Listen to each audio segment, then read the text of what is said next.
This is a 39 feet long, 9 feet 3 inches wide, steel-hulled canal and riverboat, built in 1995 and named Butterbusk.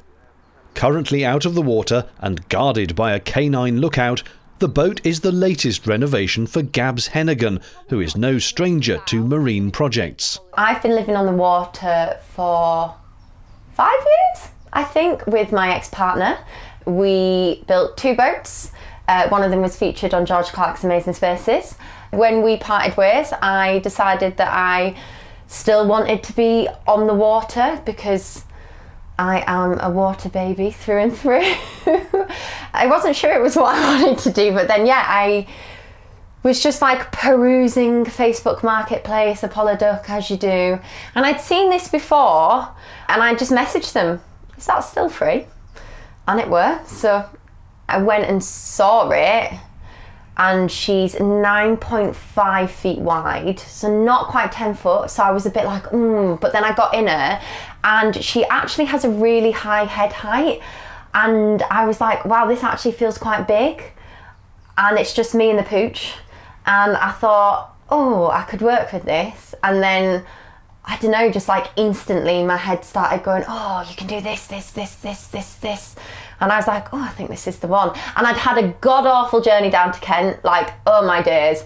And it had taken like 4 hours and I was a bit stressed. And I was a bit stressed at being like a female on my own, trying to like navigate boatmen, because anyone who lives on the water might know that, you know, that's not always the most comfortable space to be in. And I just stepped inside her and just felt like, you know, when your body feels like it does a sigh. So that was it, and I just was like, I don't need to see anything else. Despite being a barge and therefore flat-bottomed, Butterbusk is unusual in having a very tiny keel of sorts, both at the bow and stern. Indeed, there are a number of features that make you realise this was very much a custom build by the original owner, such as the industrial anchor windlass on the bow, which is far more substantial than would ever be needed on a canal, and currently linked to a mud weight for anchoring on an estuary where the boat previously lived. Up top, someone after my own heart has made sure you're able to grip the boat where needed, with rails along the roof, grab handles at the edge, and more vertically as you climb into the well deck. Though it's a short boat, there's a bow thruster, though the tube needs cleaning out. Stepping aboard, you have a compact well deck with doors to the cabin. A water tank of unknown capacity lies beneath this bolted down hatch in the floor. Large windows let light flood into the forward cabin, which is currently configured as a bedroom with 2 single bunks.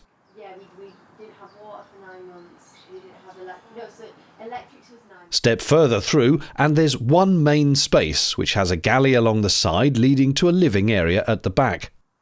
The blue wall on the right is a bathroom space, containing shower, sink and 2 portable toilets, one of which was still full, yuck. The compact saloon has a wood-burning stove and a chair. Bear in mind, all of this is going to change, as Gabs has very grand plans. You can see how short the boat is as the swim intrudes into the edge of the living space, and we've barely stepped inside. How's this for a wonderful antique? It's the ship's VHF marine radio, complete with old-school telephone handset. At the back of the boat is a raised wheelhouse, which contains even more wonderful delights. You come up to it from the saloon through this doorway and hatch. There are, first of all, seats around the back for sunny days drinking gin and tonic while moored. A commanding view is offered, yet the compact dimensions of the boat means it feels undaunting. But have a look at this, not just the classic ship's wheel, but look at the steampunk control knobs and dials. This is the canal boat that Doctor Who would have. And if you think that's awesome, as I do, this is the throttle control and gear lever. This is seriously heavy engineering for a 40-foot boat. The floorboards lift up for access to the bilge and engine, and we'll come back to that in a bit. With only spiders having made their home here of late, Gabs has bought the boat essentially for the hull and engine, so she's ripping everything out back to the metalwork. It'll then be spray foam insulated and the full refit will start. I think I'm going to get it done in 5 months and it'll probably take me a year. It's a boat. I know these things. In my head, I've got my ideal picture and I know it's probably going to add another 4 months.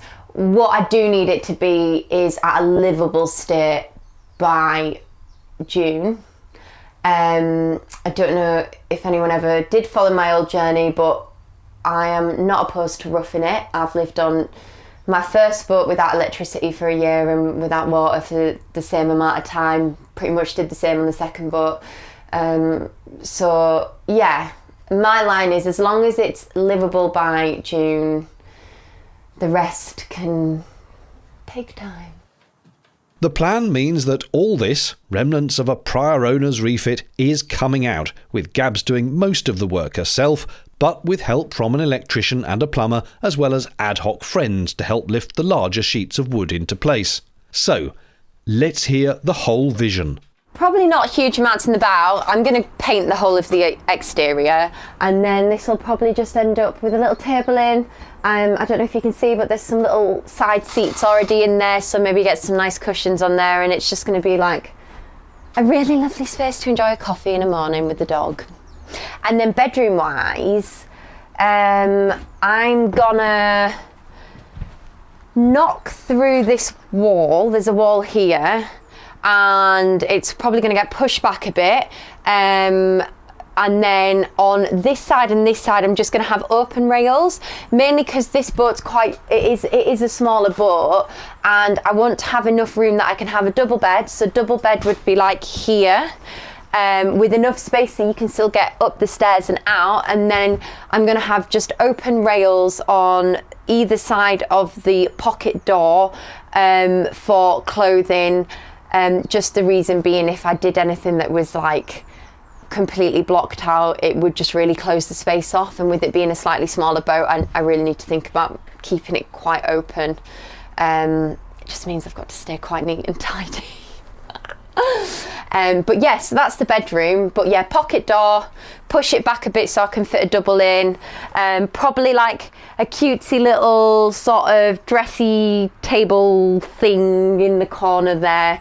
But yeah, keep it really simple. Colour wise, I'm going to lime wash throughout the whole boat so it's got like a concrete effect. I love a bit of industrial interiors, so yeah, go for like a bit of texture, some little black lighting, and then soft furnishing wise is I'm probably going to bring some reds in just to, you know, sort of warm up the space a little bit, but there's not huge amounts I can do in here just with it being a smaller space. This is all going to come out, all of this. I'm going to pull that down. The bedroom I reckon will end up being here, and it'll be a central Jack and Jill with pocket doors, so that technically if you're standing all the way back over there, you'd be able to see all the way through to the bow of the boat. I'm going to have on my left hand side a shower, probably not too massive. I probably could get away with it being like this much, just enough space for me. And then on the opposite side I'm going to go composting toilet and sink. The sink unit is going to be the same unit that's going to be replicated in the kitchen, as well as the same tiles, just for a bit of consistency. And then yeah, I'm going to do a pink shower enclosure. It's quite a warm colour, but it's also quite a light colour, and because I'm going to have that sort of concrete lime wash throughout, I really want to bring some sort of softness and warmth into the space. And again, I don't know if you've ever seen any of my previous builds, I am a lover of matte black everything, so I'm going to have a matte black shower tray, matte black shower fixtures and fittings, black sink on top of a pink unit with some like green trezor. Yeah, it's going to be fun. So that probably will take us to maybe about here. And then I'm going to have a kitchen probably that will come to here. So it's only going to be 3 units each side. I'm going to have a dishwasher, a washing machine, because we always used to preach about systems, and I absolutely stand by that still, even with my own boat. So I'm going to have a lithium setup on this boat, just in consideration of if I want to be comfortable continuous cruising. I want a battery setup that can keep up with me, and I don't want to have to sacrifice on those creature comforts. So yes, dishwasher and washing machine. Gonna get a black butler sink in. It's gonna be a pink kitchen, green Trezzo tile worktop. As I said before, I've got champagne taste with lemonade money, so can't afford an actual stone top, so it's gonna go tiles. So that should then bring us through to roughly actually where it is. I'm going to move the fire, so you've got the fire over here at the moment, so I'll have a little breakfast bar that comes out into the middle so that I've got somewhere to sit and eat, but also I do work from home, so I do need a space that I can work from. And then with this all coming out, it shouldn't go as far, but on this side I'll put the fire in the corner, and then hopefully that'll quite equally disperse the heat as well to around the boat, because I'm pushing it back this way a bit. I am going to keep the living area here. I don't always love doing that in builds, because you often find that the hatch here is quite drafty, but your gal's got a wheelhouse now, so I don't have to worry about that anymore. So yeah, fire in the corner. I'm going to have my sofa sort of around here. It's going to be a dinky little sofa, but it'll go out into a sofa bed so I can have guests. Probably have a chair around here where the fireplace is. And then on here, so in here is the engine, and I just don't think there's any point in getting rid of this. It does the trick, so I'm going to keep this unit here. It shelters the engine. Probably use this as just the TV, and then in this corner here, this is going to be where my battery setup is, and I'm also going to double up as a coat cupboard. Again, just think it's really important when you're coming in on a boat and you're on a muddy towpath that you've got somewhere to house some of those initial shoes and stuff. And I've got a dog, so it'll have all my dog stuff in there too. Again, this space is just going to predominantly be lime wash with that sort of concrete effect. I'm going to have like dark wood floors through, ideally like a parquet or what do they call that? Herringbone, something like a herringbone.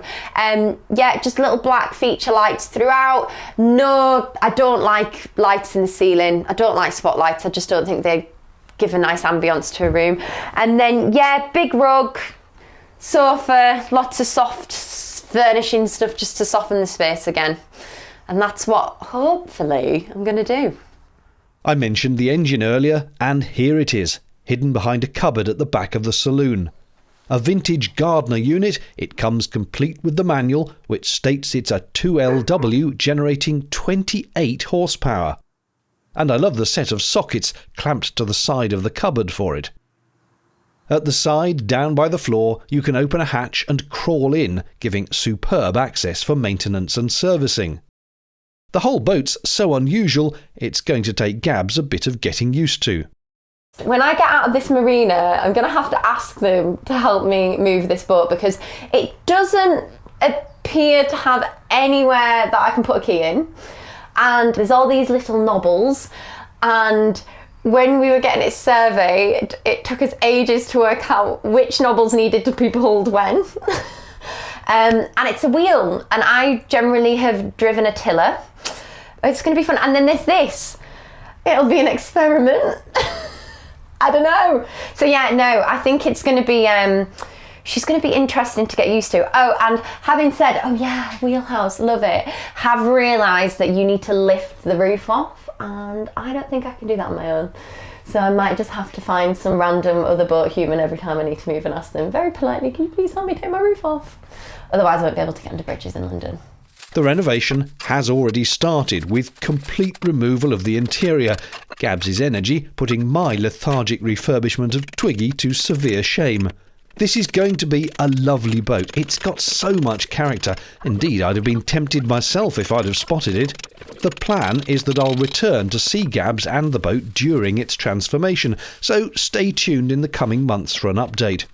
With 2 fit-outs already behind her, and now this one underway, it seems Gabs was always destined to live aboard. I'm originally from the Lake District area, and I personally just really need that sort of green space. I need just to get out in the morning and in the busy bustle of London have, you know, you get out and you've got a swan pecking at you for a bit of food, or you're just watching the water flow, or, you know, in winter you're having your morning coffee but it's really fresh and you can just see the light dancing on the ceiling. And, you know, they're just those really small moments in life that we often take for granted, and I think that's what the water offers you, the little small moments in life that just really slow you down and make you be like, yeah, this is lush.